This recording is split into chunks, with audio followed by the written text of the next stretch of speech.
அன்பர்களே, ஞான வழி என்னும் கருத்தமர்வில் மீண்டும் உங்களை சந்திப்பதிலே எனக்கு மிக்க மகிழ்ச்சி. எதிர்வரும் ஜனாதிபதி தேர்தலிலே போட்டியிடும் வேட்பாளர்கள் சமூகத்தினது, சமயங்களினது அல்லது ஏனைய நாடுகளினது முக்கிய பிரமுகர்களை சந்தித்து வருகின்றார்கள், அல்லது அவர்கள் இவர்களை சந்தித்து வருகின்றார்கள். காரணம், அவர்கள் சார்பாக அவர்களுடைய பேச்சை கேட்கின்ற மக்கள் கூட்டத்தினுடைய வாக்குகளை பெற வேண்டும் என்ற நோக்கோடு. இதே வேளையிலே இந்த வேட்பாளர்கள் நாங்கள் படிக்கின்றோம், கேட்கின்றோம், ஏராளமான வாக்குறுதிகளை, உறுதிமொழிகளை அள்ளி கொட்டுகின்றார்கள். ஊழல் மோசடியை ஒழிப்பேன் என்றார்கள். புதிய கல்வி முறையை ஸ்தாபிப்பேன் என்கின்றார்கள். IMF உடன் பயணிக்க என்னால் மட்டும் முடியும் என்று கூறுகின்றார். நாட்டின் பொருளாதாரத்தை மேம்படுத்தும் திட்டம் எனக்கு மட்டும்தான் இருக்கின்றது என்று கூறுகின்றார் இன்னும் ஒருவர். 11ஆம் திருத்தச் சட்டத்தை முழுமையாக நிறைவேற்றுவேன் என்கின்றார் இன்னும் ஒருவர். இப்படி ஒவ்வொருவரும் மக்களை, அவர்களுடைய வாக்குகளை, ஓட்டுக்களை கவருவதற்காக அவர்கள் வாக்குறுதி அளிக்கின்றார்கள். இந்த வாக்குறுதியை அளிக்கின்ற பொழுது அவர்களுக்கே தெரியும் தாங்கள் சொல்லுவதை நிறைவேற்ற முடியாமல் இருக்கலாம் என்றும், அல்லது அவர்கள் நிறைவேற்ற மாட்டார்கள் என்றும் அவர்களுக்கு தெரியும். இத்தகைய ஒரு மனநிலையோடு, இத்தகைய ஒரு உறவாடலிலே இந்த தேர்தல் இடம்பெறுகின்றது. அது மட்டுமல்ல, வெளிநாடுகளை பார்க்கின்ற பொழுதும் கூட ஒருவர் மற்றவரை நகையாடி, எள்ளி நகையாடி பேசுவதும், அவர்களால் முடியாது என்று சொல்லி அவர்களுடைய குறைகளை சுட்டி காட்டுவதும், இப்படி ஒருவர் மற்றவரை எதிர்க்கின்றதற்கு பயன்படுத்துகின்ற யுக்திகளாக இந்த வாக்குறுதிகள் பயன்படுகின்றன.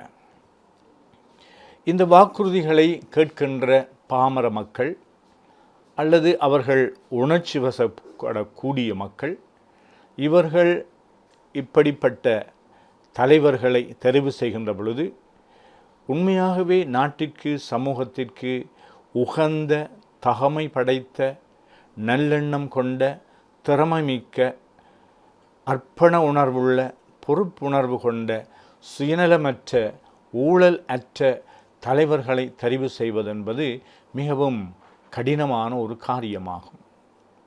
இதையிட்டு பல அமைப்புகள், பல தனிப்பட்ட நபர்கள், ஆய்வாளர்கள் தங்களுடைய கருத்தை அவர்கள் இக்காலத்திலே வெளியிட்டு, அல்லது இந்த போட்டியிடுகின்ற வேட்பாளர்களோடு அவர்கள் உரையாடி ஒரு நல்ல தலைவரை தேர்வு செய்வதற்கு ஆவணம் செய்வதும் அவர்களது கடமையாகும்.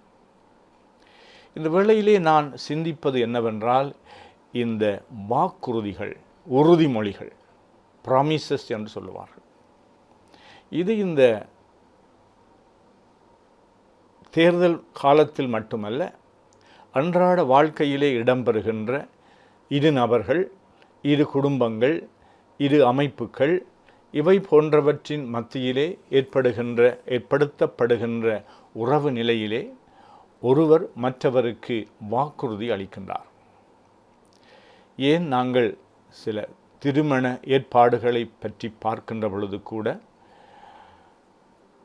மாப்பிள்ளை பெண்பிள்ளை என்று சொல்லி ஏற்பாடுகளை நிறுவுகின்ற, உரையாடுகின்ற, இவற்றை அமைத்து கொள்ளுகின்ற பலர் சில உண்மைகளை புதைத்து, மறைத்து, அல்லது அவர்கள் பொய்யான வாக்குறுதிகளை, உறுதிமொழிகளை சொல்லுவது, இவையெல்லாம் மனித சமூகத்தினுடைய அமைப்பையும் அதனுடைய மகிழ்வையும் வளமையையும் சீர்குலைக்கின்றதாக இருக்கின்றது.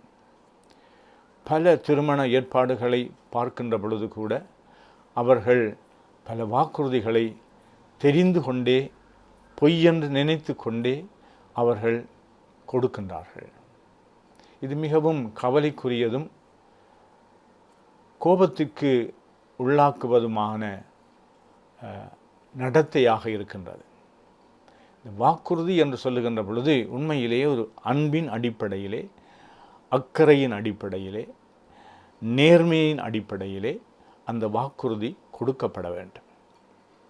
அது மட்டுமல்ல, அந்த வாக்குறுதியினுடைய பொறுப்புகளை என்னால் நிறைவேற்ற முடியுமா என்று ஒரு சரியான சுய அறிவும் அதற்கேற்ற தகமையும் ஆற்றலும் இருக்கின்றதா என்று சீர்தூக்கி பார்த்து இந்த வாக்குறுதிகளை சொல்ல வேண்டும்.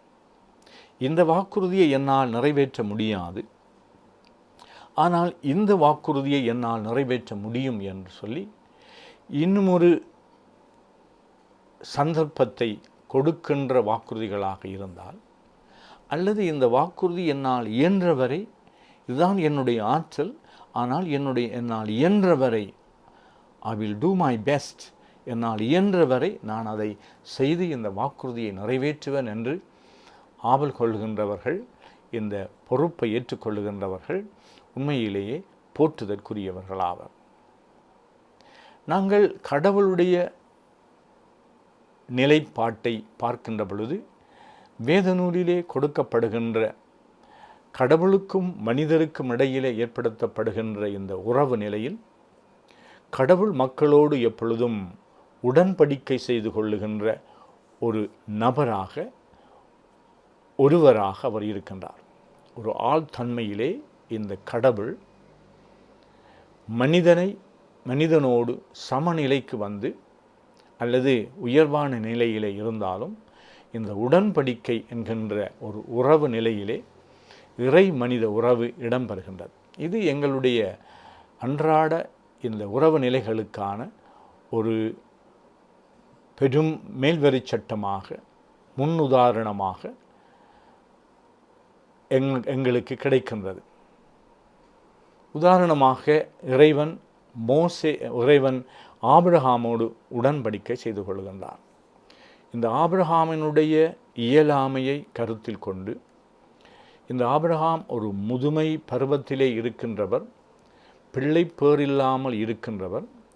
இவருக்கு பிள்ளை பெற்று கொடுத்து அவர் வழியாக பெரியதொரு இனத்தை இந்த உலகத்திலே படைப்பார் என்று சொல்லுகின்ற கடவுள் ஆபிரகாமைக்கு வாக்குறுதி அளிக்கின்றார். கடவுள் எப்பொழுதும் வாக்குறுதியின் கடவுள்.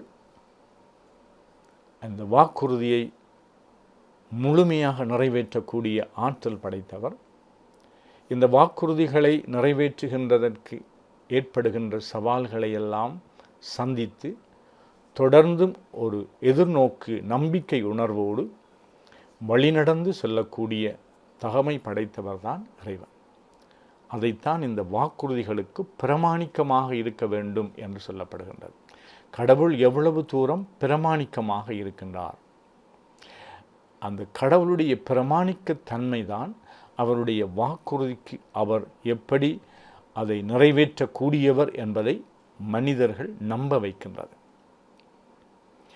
அந்த அடிப்படையில் தான் கடவுள் இந்த இஸ்ராயேல் அல்ல யூத மக்களை வழிநடத்தி செல்கின்றார். இப்படி வழிநடத்தி செல்லுகின்றவர் எப்பொழுதும் அவர் தன்னுடைய வாக்குறுதியை காத்து கொண்டார் என்பதை மக்களுடைய மனங்களிலே அவர் தேர்வு செய்கின்ற தலைவர்கள், இறைவாக்கினர்கள் வழியாக நினைவூட்டுகின்றார்.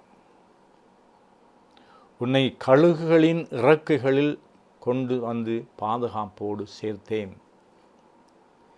பாலைவனத்திலே உனக்கு மன்னா என்ற உணவை அளித்தேன். பாலைவனத்திலே நீ குடிப்பதற்கு தண்ணீரை கொடுத்தேன். பார்வோன் என்கின்ற பெரும் வல்லரசினுடைய அவருடைய அந்த வல்லமையிலே இருந்து, அதிகாரத்திலே இருந்து, அடிமைத்தனத்திலே இருந்து இந்த மக்களை நான் மீட்டு கொண்டேன். இவையெல்லாம் வரலாற்றிலே நிஜமாக உண்மையாக இடம்பெற்ற நிகழ்வுகள். இவை மக்களுடைய மனங்களிலே ஆழ பதிகின்ற பொழுது அவர்கள் கடவுள் பக்கம் திரும்பி இந்த கடவுளுடைய பிரமாணிக்கத்திற்கு வாக்குறுதிகளை காக்கின்ற அவருடைய இயல்புக்கு ஏற்றபடி தங்களையும் வளர்த்து கொள்ளக்கூடியவர்களாக அழைக்கப்படுகின்றார்கள். இது ஒரு குழுமமாக அல்லது மனித இனமாக அல்லது கூட்டமாக மட்டுமல்ல, ஒவ்வொருவரும் தனித்து தனித்து தங்களுடைய வார்த்தையிலே செயலிலே இந்த உண்மைத்தன்மை விளங்குவதற்கு இந்த இறைவன் எங்களுக்கு சொல்லி தருகின்றார். அதனால் இந்த அரசியல் மட்டத்தில் மட்டுமல்ல, அதிகாரத்தை கைப்பற்ற வேண்டும் என்று விரும்புகின்ற திரு அவைக்குள்ளும் கூட, அல்லது இந்த அதிகாரத்தை அல்லது சில பதவிகளை ஏற்றுக்கொள்ள வேண்டும், பெற்றுக்கொள்ள வேண்டும் என்ற கைப்பற்ற வேண்டும் என்ற நிலையிலே இருக்கின்றவர்கள் இப்படி வாக்குறுதிகளை அளிக்கின்றார்கள், ப்ராமிசஸ். ஆனால் அவர்கள் அந்த வாக்குறுதியை சொல்லுகின்ற பொழுதே அது பொய், அதை நிறைவேற்ற முடியாது என்று தெரிந்து கொண்டும் சொல்லுவது மிகவும் வேதனைக்குரியதாக இருக்கின்றது. நானும் நீங்களும் எப்படி எங்களுடைய உறவு நிலைகளிலே இருக்கின்றோம்? வாக்குறுதியை சொல்லித்தான் நாங்கள் எதிர்காலத்துக்கு எங்களை முன்னேற்றத்தின் பாதையிலே கொண்டு செல்ல முடியும். அதாவது கணவன் மனைவி பெற்றோர் பிள்ளைகள் என்ற நண்பர்கள் அல்லது தொழிலிலே ஈடுபடுகின்றவர்கள், முதலீடுகளை செய்கின்றவர்கள் அல்லது வேலைக்கு அமர்த்துகின்றவர்கள். வேலைக்கு அமர்த்துகின்றவர் ஒருவர் இவ்வளவு பணம் தருவேன் என்றெல்லாம் சொல்லுவார்கள். ஆனால் அவர்கள் கொடுக்க மாட்டார்கள் என்று அவர்களுக்கும் தெரியும். அல்லது கடன் வாங்குகின்றார், அவர்களுக்கு வாக்குறுதி கொடுத்து நான் ஒரு மாதத்திலே ஒரு வருடத்திலே இப்படியெல்லாம் செய்வேன் என்றெல்லாம் சொல்லுகின்றார்கள். ஆனால் பின்பு கடன் கொடுத்தவர் அந்த கடனாளிக்கு பின்னாலே செல்ல வேண்டியிருக்கும். இந்த வாக்குறுதிகளை காப்பது என்பது ஒன்று, எங்களுக்கு உண்மையாகவே அடுத்தவரிலே நம்பிக்கை இருக்க வேண்டும், உண்மைத்தன்மை இருக்க வேண்டும். இரண்டாவது, இந்த வாக்குறுதியை கடைப்பிடிப்பதற்கு பிரமாணிக்கமாக இருப்பதற்காக முயற்சிகள் செய்ய வேண்டும். தடைகள் வரலாம், சவால்கள் எங்களை சந்திக்கலாம். இந்த அரசியல்வாதிகள் இப்படிப்பட்ட அளவுக்கு மீறிய அள்ளி கொடுக்கின்ற வாக்குறுதிகளை கொடுப்பது என்பது ஒரு போலித்தனமானது. அவற்றை மக்கள் இனம் கண்டுகொள்ள வேண்டும். ஆனால் இந்த வாக்குறுதிகளை அளிக்கின்ற பொழுது அதற்கான திட்டங்களை வகுத்து அதற்கான ஒத்துழைப்பை செய்து தங்களுடைய இந்த வாக்குறுதிகளை நிறைவேற்றுவதற்கு அவர்கள் முயற்சி செய்கின்றார்கள் என்றால், தியாக மனதோடு, ஊழல் இல்லாமல், சுயநலமற்றவர்களாக, மக்கள் என்ற பெரும் எண்ணத்தோடு, அவர்களுக்கு நன்மை செய்ய வேண்டும் என்ற அந்த ஆர்வத்தோடு முன்வருகின்ற பொழுது அவர்கள் போற்றுதற்குரியவர்கள். அவர்களுக்கு சந்தர்ப்பங்களை கொடுக்கலாம். அவர்களுடைய வாழ்க்கையிலே இருந்து அவர்கள் இவ்வளவு காலமும் எப்படி நடந்தார்கள், என்ன செய்தார்கள், எப்படி தங்களுடைய வாக்குறுதிகளை நிறைவேற்றுவதற்கு கடினமாக உழைத்தார்கள், எவ்வளவு தூரம் மக்கள் மத்தியிலே அவர்களுக்கான அக்கறை, அவர்கள் மீது கருணை, அவர்களை மேம்படுத்த வேண்டும், இந்த நாட்டு பற்றுள்ளவர்களாக, அவர்கள் இந்த நாட்டு மக்களை அன்பு செய்கின்றவர்களாக, நாளை என்கின்ற எண்ணத்தோடு ஒரு சுபிட்ச வாழ்வை எதிர்நோக்கியவர்களாக, வெறுமனே எங்களுக்குள்ளே எல்லா விடயங்களையும் தீர்க்க முடியாது. இன்று அரசியலோ அல்லது சமயமோ அல்லது எந்த விதமான அமைப்புகளும் கூட அவை ஏனைய நாடுகளோடும் ஏனைய நாட்டு கோட்பாடுகள் கொள்கைகளோடும் மாறிவரும் உலகத்திலே ஏற்படுகின்ற சவால்கள், முன்னேற்றங்கள், பின்னடைவுகள் இவற்றையெல்லாம் கருத்தில் கொண்டுதான் அவர்கள் இந்த தலைமத்துவத்தை ஏற்றுக்கொள்ள வேண்டும். ஆனால் கடவுள் ஒரு மாபெரும் எங்களுக்கு ஒரு இலக்கணமாக இருக்கின்றார்.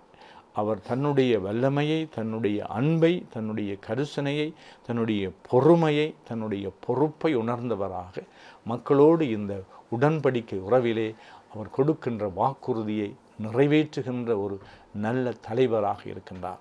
அத்தகைய இறைவன் எங்கள் எல்லோருக்கும் ஒரு முன்மாதிரியாக விளங்க உங்கள் அனைவருக்கும் என்னுடைய வாழ்த்துக்களை தெரிவித்து நிற்கின்றேன். நன்றி.